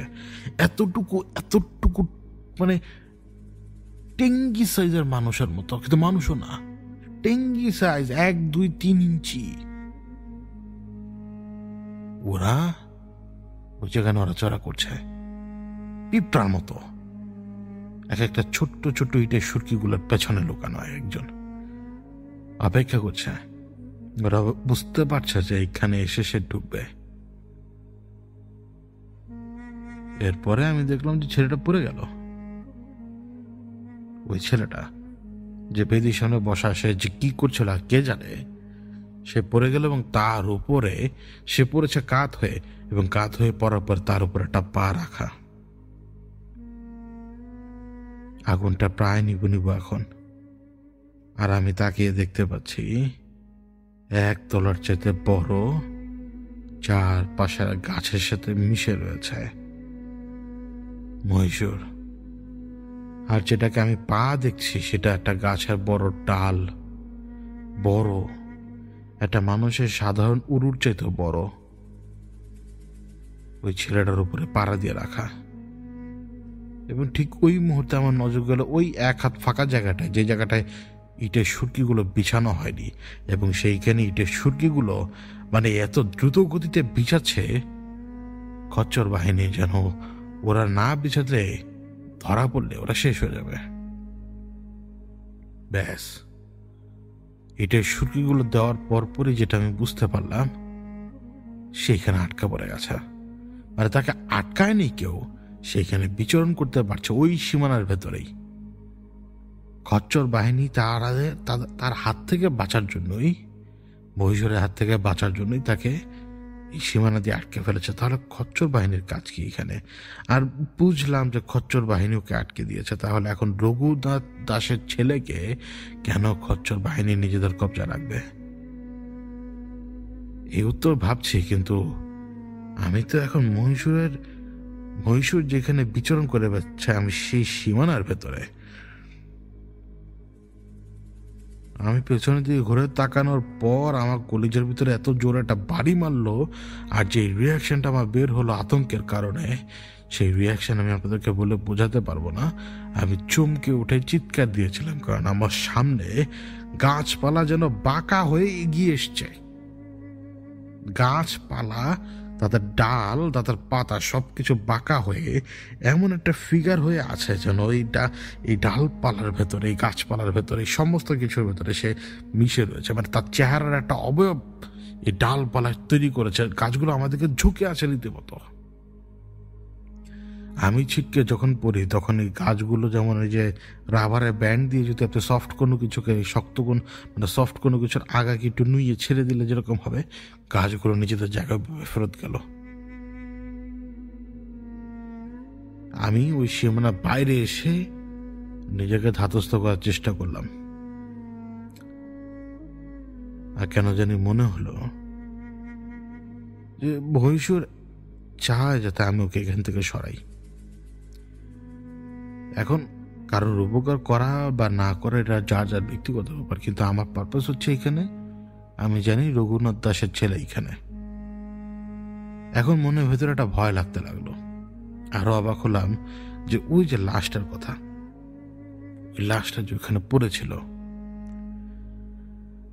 মনের ভেতরটা এরকম বোঝালো যে তোমাকে আর এদিক ওদিক খুঁজে লাভ নেই, কারণ স্বপ্নটা ওই একই সময় মাথার ভেতর আবার ট্রিগার করলো। একটা আঙ্গুলের ডায়ামিটার যতটুকু হয় অতটুকু ডায়ামিটারের ভেতরে একটা জুতোকে সে টেনে নিয়ে যাওয়ার চেষ্টা করছে। ওই সময় আমার মনে হলো উপর থেকে লাশ পড়েছে না, মানে সব শুকিয়ে যাওয়া লাশ, কাফনের কাপড়টা কোনো না কোনো ভাবে ইনট্যাক্ট, ওই কবরই তাহলে। আমি ড্যাম শিওর যে ওই কবরের ভেতরে রঘুনাথ দাসের ছেলে, এবং আমি কবর কই খুঁজব? কই দেখি না তো কবর, কই কিচ্ছু দেখি না। ভাবছি যে কোন দিকে কবর, কি আসা বিষয়, এই সবকিছু কথা চিন্তা করবো। পরে হুট করে খেয়াল হলো যে আমার উরুতে ব্যথা করছে প্রচন্ড। আমি আমার উড়ুতে হাত দিলাম, ভয়ঙ্কর ব্যথা করছে, কিন্তু আমার উড়ু মানে পকেটের ভেতর কি জানি ছিল। পরে দেখলাম ওই লাইটটা আমার পকেটের ভেতরেও ছিল। মনে করেছিলাম যে আশপাশে পড়ে গেছে। এগুলো সব হচ্ছে আল্লাহর ইশারা, এগুলো সব হচ্ছে মানে এই যে সাহায্য, আর কিছুই না। লাইটটা ধরলাম, লাইটটা জ্বালালাম, চারপাশ পেছনে আগুন টাগুন কোনো কিছু নেই। ওই বিচরণ অংশটুকু, যে জায়গাটা সে বিচরণ করতো, ওই জায়গাটার থেকে তখন শুধুমাত্র ধূপের সুঘ্রাণ আসছে, এবং বাতাসের ভেতরে এরকম একটা অস্তিত্বের অনুভূতি যেন সে আমার দিকে তাকিয়ে আছে। এখন লাইট মেরে বোঝার চেষ্টা করলাম, কিন্তু জানি না কোন দিক দিয়ে আমি এদিকে এসছি। আমি কিন্তু বলেছি বারবার, যখন আমি জঙ্গলে ঢুকি পেছনের দিক হচ্ছে রাস্তা। এখন আমি জঙ্গলে কোন দিকে আছি আমি জানি না, রাস্তা কোন দিকে সেটা জঙ্গল দিয়ে বোঝা যাচ্ছে না, কারণ রাস্তাটা কিন্তু নিচু ছিল, মানে উপর থেকে নিচের দিকে, মানে আমি যে জায়গায়, এই জায়গাটা নিচু জায়গা, রাস্তা উঁচু জায়গা, চেনা যাচ্ছে না রাতের বেলা। চোখ বন্ধ করলাম, লাইট জ্বলছে। চোখ বন্ধ করে রঘুনাথ দাসের তালাশ না করে, মানে রঘুনাথ দাসের ছেলের তালাশ না করে আমি তালাশ করতে লাগলাম ওই ব্যাগ, ওই ওই ওই জিনিসটা যেটা হচ্ছে উপর থেকে নিচে পড়েছিল, যেটা নাকি লাশ।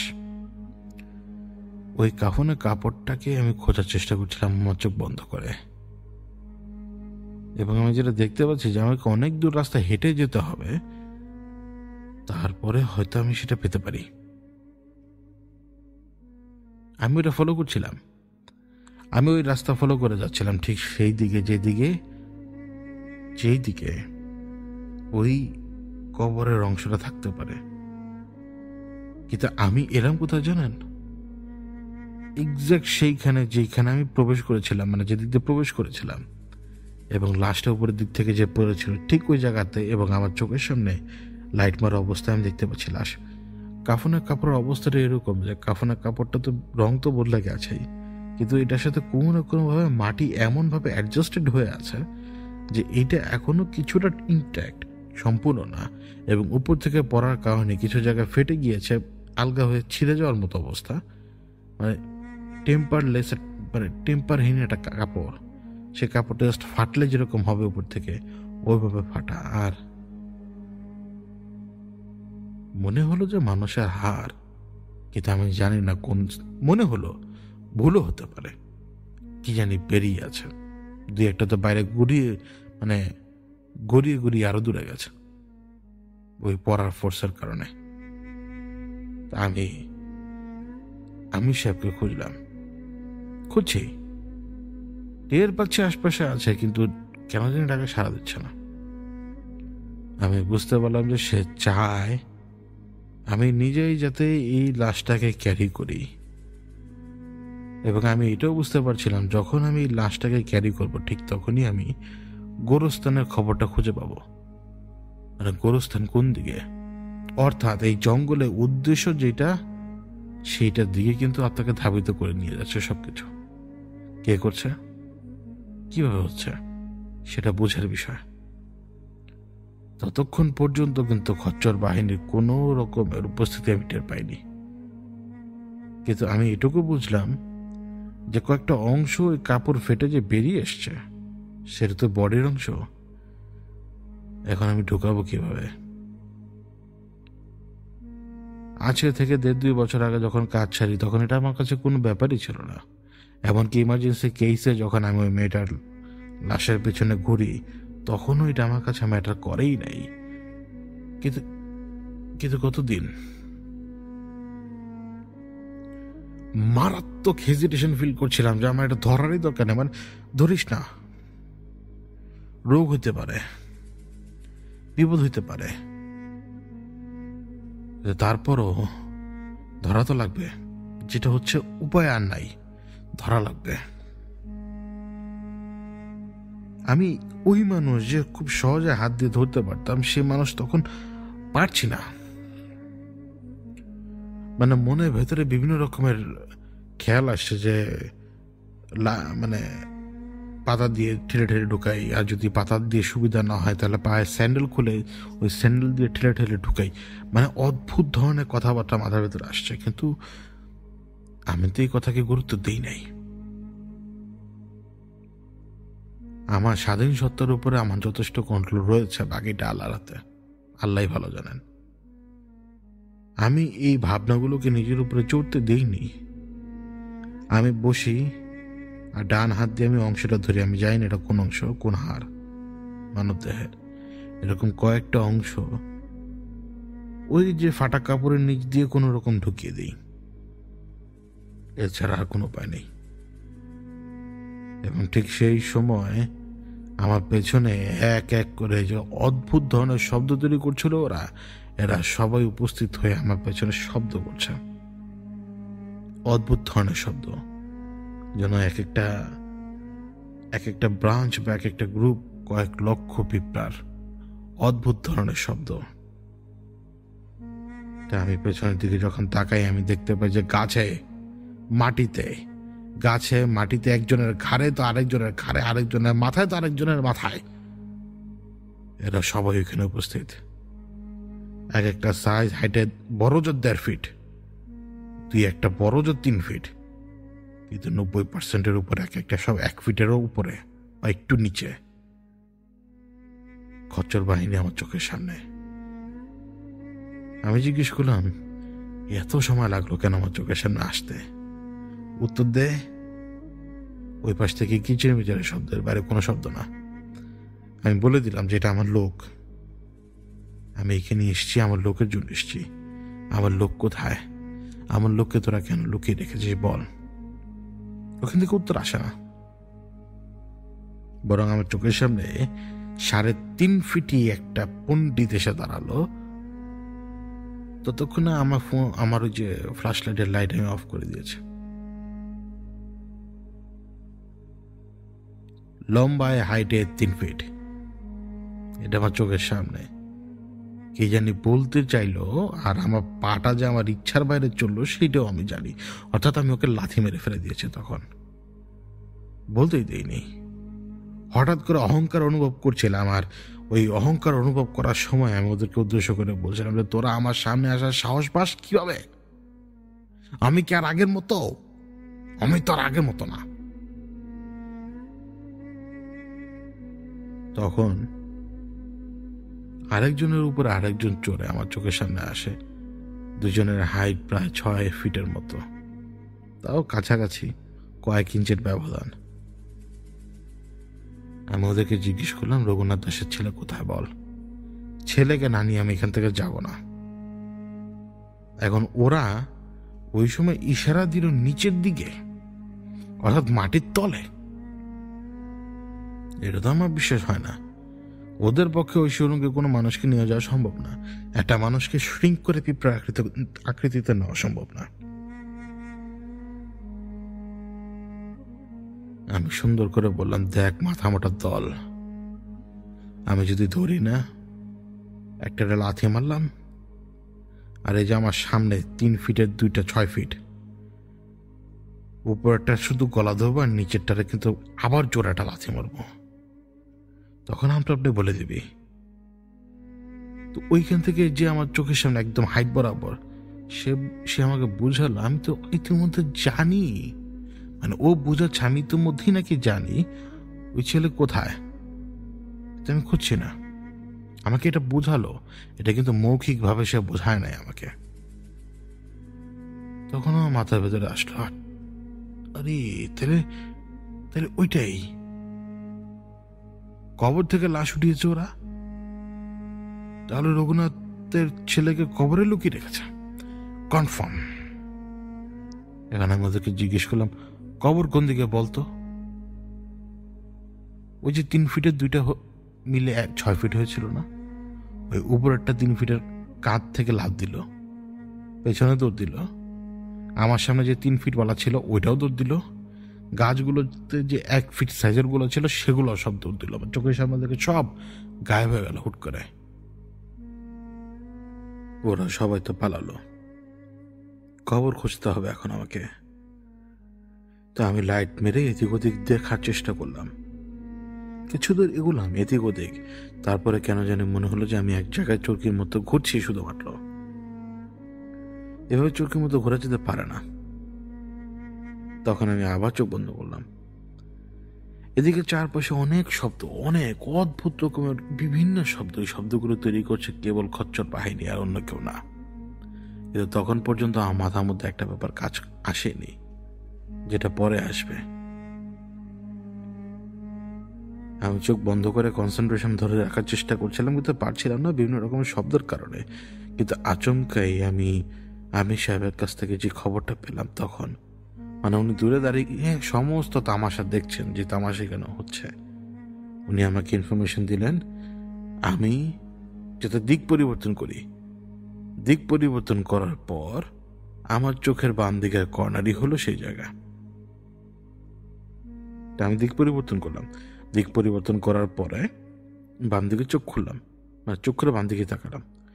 এটা কিন্তু এখন এই মুহূর্তে ঘুরে ফিরে ওই জায়গাটা, যে জায়গাটা হচ্ছে মনে আছে আমি বললাম যে এক হাতের মতো ফাঁকা রয়েছে।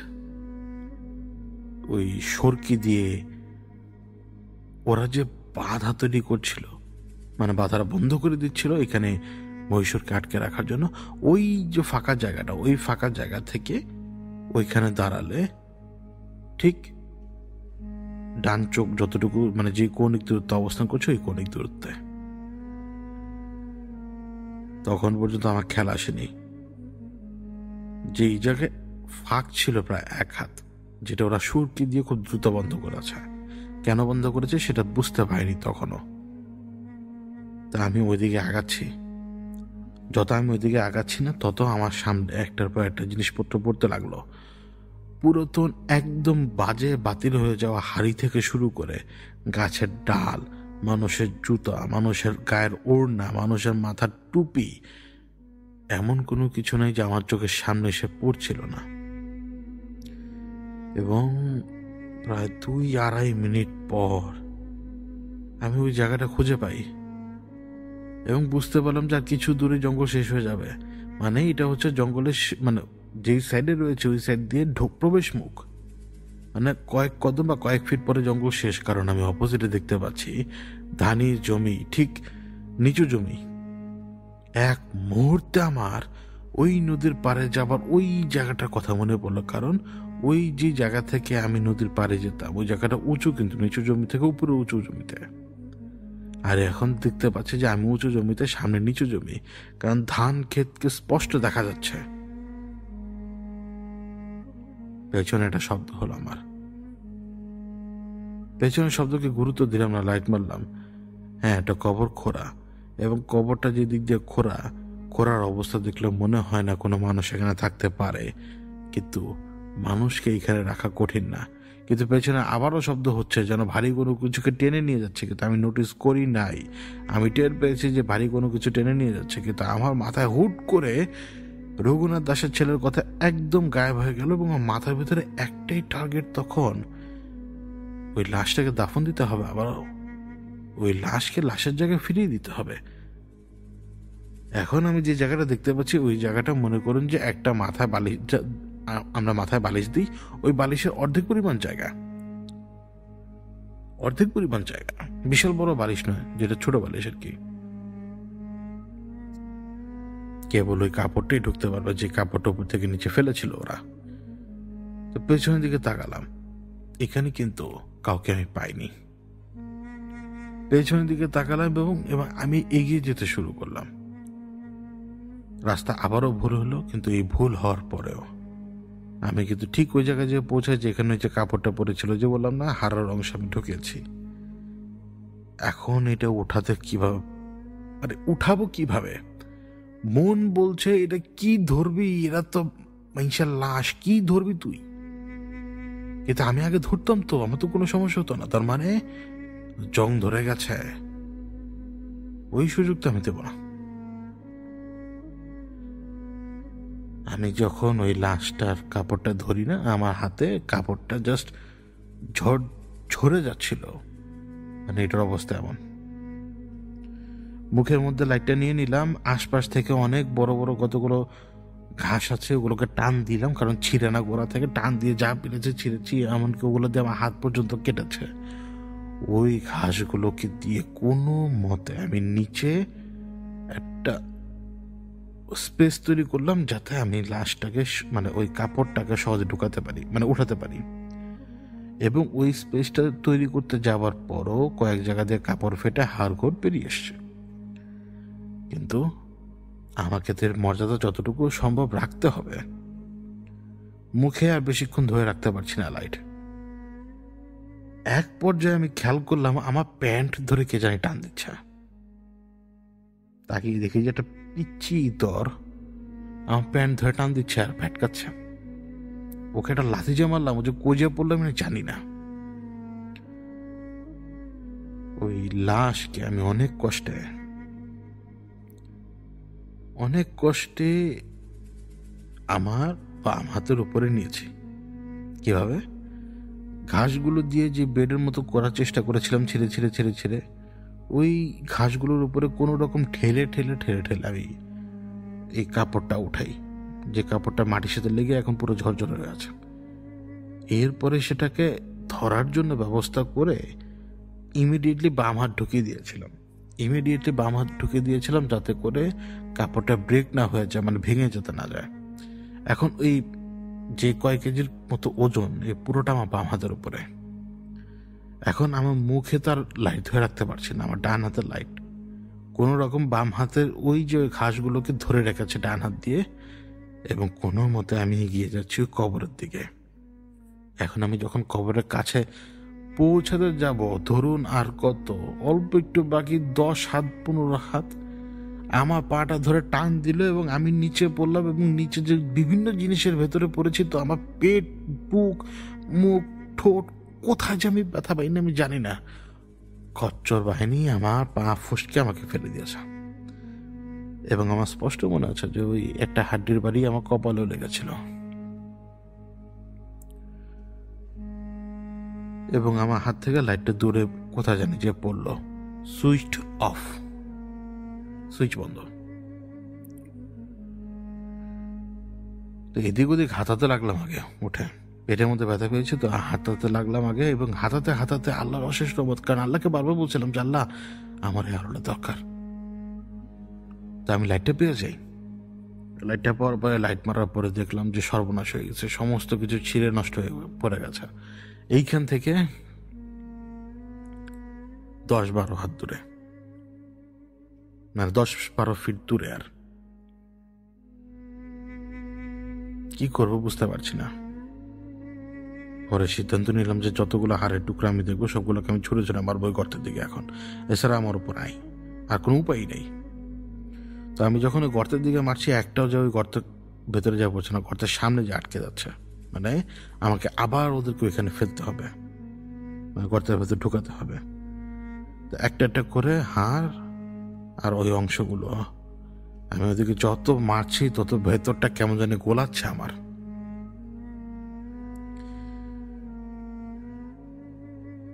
কারণ আমি না খুলির একটা পাশ দেখতে পাচ্ছি তখনও। এটা মানুষের মাথার খুলি। হাতে 2-4টা হাড়, যে হাড়গুলোকে স্পেসিফিকলি চিনবেন না সেগুলো খুব সহজে ধরতে পারবেন, কিন্তু যখন দেখবেন টিবিয়া বা অন্যান্য বোনগুলো, আমি আর ধরতে পারিনি।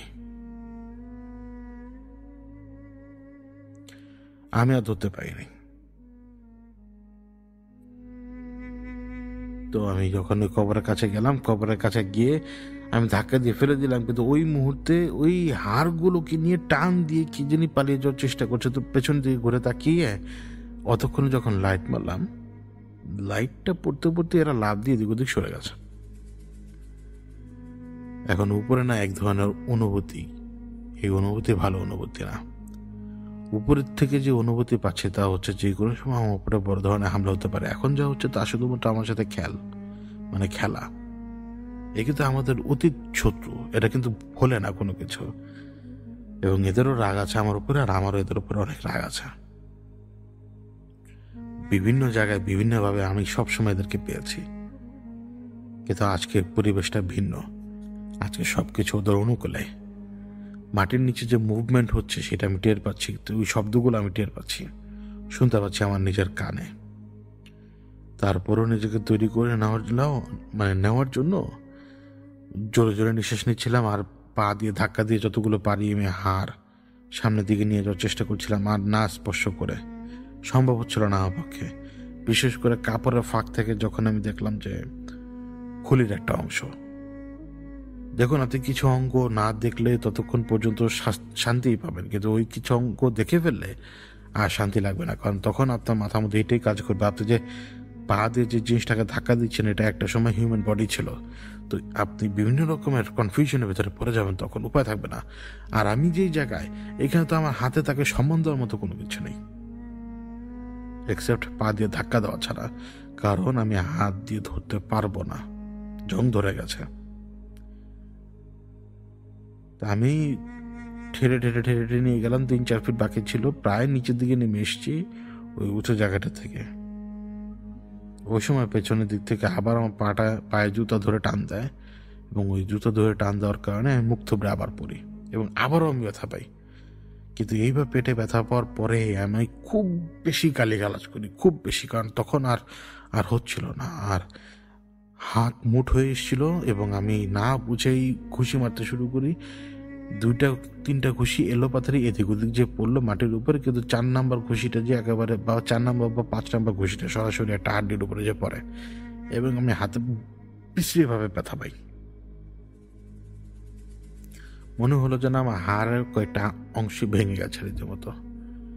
কিন্তু তারপরও ওই ব্যথা হজম করে লাইট জ্বালানোর পরে বুঝতে পারলাম যে আমি প্রায় কাছাকাছি চলে এসেছি, এখন শুধুমাত্র এটুকু দিতে পারলেই হলো। এবং ওই সময় আমার হাত থেকে লাইটটা নিয়ে যাওয়ার চেষ্টা করলো ঠিকই, কিন্তু আমি লাইটটা দিলাম না, কারণ লাইটটা ধরেছিল আমার পেছনের দিক থেকে, টান দিয়েছিল মানে হরকা টান, কিন্তু আমার হাতের লাইটটা শক্ত অবস্থায় ছিল। এবং এই মুহূর্তে আমি দেখতে পাচ্ছি যে এরা আমার চোখের সামনে ঠিক আগের মতো একই লাইন আপে, এবং আমি এটাও বুঝলাম যে একদল আমার পেছনেও। আমি লাইট বন্ধ করে দিলাম, কারণ লাইট বন্ধ করা ছাড়া তার উপায় নেই। লাইট বন্ধ করে বললাম, রঘুনাথ দাসের ছেলে কোথায় বল। ওইখান থেকে উত্তর হলো, সেই একই গীত গেয়েই যাচ্ছেন, আর অন্য কোনো গীত গেয়ে বেড়ান না। অন্য কোনো গীত আছে? অন্য কোনো গীত কি শুনবেন? আমি বললাম যে না, আমি তোদের কোনো কথাই শুনবো না, তোরা কোন গান গাবি না গাবি এটা তোদের ব্যাপার, কিন্তু আমার লোক কোথায় বল। ওরা ইশারা দিল সবাই একসাথে, ওই ছোট্ট টাইনি যেগুলো আছে সেগুলো সহ সবাই একসাথে ইশারা দিল এমন ভাবে যে তারা উপরে নির্দেশ করছে, মানে ওরা বোঝাচ্ছে যে সে উপরে চলে গেছে, মানে মরে গেছে। এই চান্স নেই, এটা আমার বিশ্বাস হয় না যে সে মরে গেছে। সরাসরি বললাম, এইটার কোনো চান্স নাই, তোরা ওকে মারিসও নেই, ওরা মরেও নেই, তোরা ওকে কোনো না কোনো জায়গায় আটকে তো রেখেছিস, বলছিস না এখন, কয়দিন পরে সব কিছু নিজে থেকে দেখবি সেট হয়ে গেছে, যে তোরা চাইলেও আর সেই প্ল্যান মোতাবেক কাজ করতে পারবি না। তো যেই প্ল্যানের জন্য ওকে তোরা গায়েব করে রেখেছিস, ওই প্ল্যান তোদের সাকসেসফুল হবে না। তো আমাকে বল, রঘুর ছেলেটা কোথায়? ওরা তখন ভেঙচি কাটছিল আমাকে। ওই মুহূর্তে মাথার ভেতরে এমন একজনের কথা মনে এলো, যার কথা আমি আরো আগে এক মুহূর্তের জন্য ভাবিনি। আমি এবার এগিয়ে যেতে লাগলাম ঠিক ওই জায়গায়, যেই জায়গাটাতে ওই যে এখন তো সেই জায়গাটা একটু সামনের দিকে হবে, এখন তো পেছনের দিকে না, ডান দিকেও না, বাম দিকে সামনে বরাবর, মানে আমার পজিশন থেকে, মানে মূলত আমি ওই পজিশনে হাঁটলে আমি রাস্তা পেয়ে যাবো আবার। তো সেই পজিশনের দিকে আমি হাঁটতে লাগলাম, কারণ আমার লক্ষ্য হচ্ছে মহীশূর। কারণ ওরা সুরকি দিয়ে কিন্তু ওকে আটকে রেখেছিল, মানে সীমানা বন্ধ করেছিল বা কোনো কিছু। আমার পেছনে ওরা শব্দ করছে বিভিন্ন রকমের, কখনো বানরের, কখনো বিভিন্ন পাখির, বিভিন্ন রকমের শব্দ। ওরা আমার পেছনে সবাই মার্চ করছে, আমাকে তাচ্ছিল্য করছে ওরা সবাই। আমি হেঁটে যাচ্ছি ঠিক ওই জায়গাটাতে, যেই জায়গাটায় ওই সীমানা। কোনো সরকি তো আমি দেখিনি, আমি তো সরকি দেখেছিলাম ওদেরকে দিতে, আমি সেই জায়গায় কোনো সরকি দেখিনি। কিন্তু আমি জানি কি করতে হবে। আমি ওই জায়গাটায় যে দাঁড়ালাম এবং ওই সীমানার ভেতরে পা দিলাম, যে সীমানাটা হচ্ছে মহীশূরের বিচরণের সীমা। আমার পেছনে ওরা তখনও, ওদের ভেতর থেকে কে জানি বলছিল যে আমার হাতে সোরা আছে, ওর গলাটা এখনই কাইটা দিই, বলে দেন হুকুম। আমি এই কথা শুনলাম, আমার তো এক পা ভেতরে ওই বিচরণ জায়গার ভেতরে। আমি শুধু বললাম যে মহীশূর, তুমি মুক্ত। তখন বলেছিলাম তুমি, কিন্তু বলা উচিত ছিল আপনি। আমি বলেছিলাম যে তুমি মুক্ত। যেই মুহূর্তে আমি বলেছি মুক্ত, কোন জায়গায় জানি আগুন দাও দাও করে চলে উঠলো, খেয়াল করি নাই। কারণ এরপরে কি হয়েছিল জানেন? দাও দাও করে আগুন তো জ্বলে উঠলো। আমার সামনে যে গাছপালা ছিল, যে গাছপালা নুইয়ে এসে একটা আকৃতি ধারণ করেছিল আমার সামনে, সেই গাছপালায় নুইয়ে এসে আমার সামনে আকৃতি ধারণ করলো। এবং ওই আকৃতি ধারণ করার পরে কেন জানি মনে হলো যে আকৃতি ধারণ করে আমার সামনে মহীশূর দাঁড়ানো, কিন্তু দানবের রূপে না, মহিষের রূপে। দাড়ির মতো রয়েছে তার স্বাস্থ্য অনেক বড় বিকট, তার চোখ স্বর্ণের মতো জল জল করছে, আর তার সারা শরীরের বিভিন্ন জায়গায় জল জল করছে স্বর্ণের মতো। ওইভাবে টান দিল নাক মুখ, যেভাবে একটা মহিষ টান দেয়, শব্দ করলো একনলেজ করার। আমি শুধু ঘুরলাম আর আমি দেখলাম যে ওই 2-3 ফুট সাইজের, এমনকি 1-1.5 ফিট সাইজের সৈনিকরা, অর্থাৎ খচ্চর বাহিনী, ওরা তখনও সেইখানে। আমি আলো মারলাম না, কারণ আমি আগুনের আলোতে দেখছি এবং পেছনে শুধুমাত্র 2-1টা ভারী কদমের শব্দ। তারপর হচ্ছে শুধুমাত্র আছাড় আর আছাড়। অজস্র পাখির কণ্ঠে চিৎকার, অজস্র পোকামাকড়ের কণ্ঠে চিৎকার, অজস্র ভাইব্রেশন, ডান দিক দিয়ে দৌড়ানোর, বাম দিক দিয়ে দৌড়ানোর। এরা সবাই অদৃশ্য। এই সব কিছুর পেছনে একটা একটা করে ধূপ ধাপ করে শব্দ হচ্ছে, কারণ মহীশূর এক একজনকে তুলে তুলে আছাড় মারছে, যে কজনকে সে পাচ্ছে। কারণ সে যেই জায়গায় বিচরণ করতো সেই জায়গা থেকে তাকে আমি মুক্ত করে দিয়েছি। আবারও তারই উপকার করলাম আমি সেই লোক খুঁজছি, সেই লোক যার জন্য এসছি, কিন্তু সেই লোকের কোনো খোঁজ কোথাও নেই। কেন জানি মনে হচ্ছে ওরা সময় থাকতে এখান থেকে সরিয়ে নিয়েছিল। ওই যে বললাম না, ঢোকার মুহূর্তেই ভারী কাউকে টেনে নিয়ে যাওয়ার শব্দ বা অনুভূতি আমি পাচ্ছিলাম। আমার মনে হয় ওরা ওই সময় রঘুনাথ দাসের ছেলেকে সরিয়ে ফেলেছে, আমার যেটা মনে হয়। কারণ ওই যে বললাম, খোঁজ পাইনি। কিন্তু আমার তখনও মনে আছে, আমি যখন ওই বাকি হাড়গুড়গুলো ওই গর্তের ভেতরে ঢোকাচ্ছিলাম, পেছনে হয়তো 5 হাত 6 হাত পেছনেই আমার ওই মহিষরূপী মহীশূর, যে কয়টাকে পাচ্ছে ওই কয়টাকে পা দিয়ে হয়, নয়তো মাথা দিয়ে, কখনো শিং দিয়ে ঘুরিয়ে মারছে, তো কখনো 2 পায়ের পাড়া দিয়ে। সে মেরেই যাচ্ছে শুধুমাত্র। আর আমি ওই মানব সন্তানের লাশ আর তার অংশটুকু তার কবরে ফিরিয়ে দিলাম, কারণ আমি বুঝতে পারছিলাম যে কবরটা তার। এবং আমার কেন জানি মনে হয় যে এর পেছনে রঘুনাথ দাসের ছেলের হাত আছে। কিন্তু এই মুহূর্তের ব্রেকিং নিউজ, মহীশূরের ভয়ে ওরা এক একজন পালাচ্ছে সেখান থেকে। আমি ওই হাড়গুলো ঢুকিয়ে দেওয়ার পরে মাটি আর বন্ধ করতে পারিনি। মাটি বন্ধ করার মতো আমার কাছে কোনো কিছু ছিল না। এই জন্য আমি কয়েকটা পাতা ভেঙে, মানে ডাল ভেঙে, ওই ছোট ছোট গাছের ডাল ভেঙে ওই জায়গায় দিয়ে রেখেছিলাম, যে জায়গাটা গর্ত, ইশারা হিসেবে রেখেছিলাম আর কি। এবং যখন আমি ওইখান থেকে আসি, আমার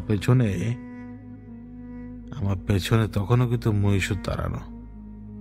আমার সামনে রাস্তায় আমি সাহেব, তিনি চিন্তা করছেন কি তা আমি জানি না, কিন্তু আমি পেছনে ঘুরে তাকাই, এখন তো অন্ধকার, কিন্তু এক একটা গাছপালা, এক একটা অংশ, এরা এমন এক রূপ ধারণ করেছে এখন যে না আমি মহীশূরের চেহারাটাই দেখতে পাচ্ছি ওই জায়গাতে।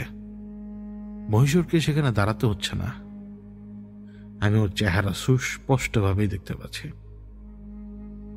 যতক্ষণ পর্যন্ত আমি উপরে উঠেছি ততক্ষণ পর্যন্ত, কিন্তু আমি এখনো জানি না রঘুনাথ দাসের ছেলে কোথায়, আর এইখানে কেন খচ্চর বাহিনী এসেছে। এলে কি হবে, দমন যা হওয়ার হয়ে গেছে, এই জন্যই কিছু সংখ্যক পালিয়ে গেছে, আর কোনো না কোনো ভাবে রঘুনাথের ছেলেকে নিজেদের কবজায় সে তারা রেখেছে এখনো। আমি জানি না, জানলে জানাবো।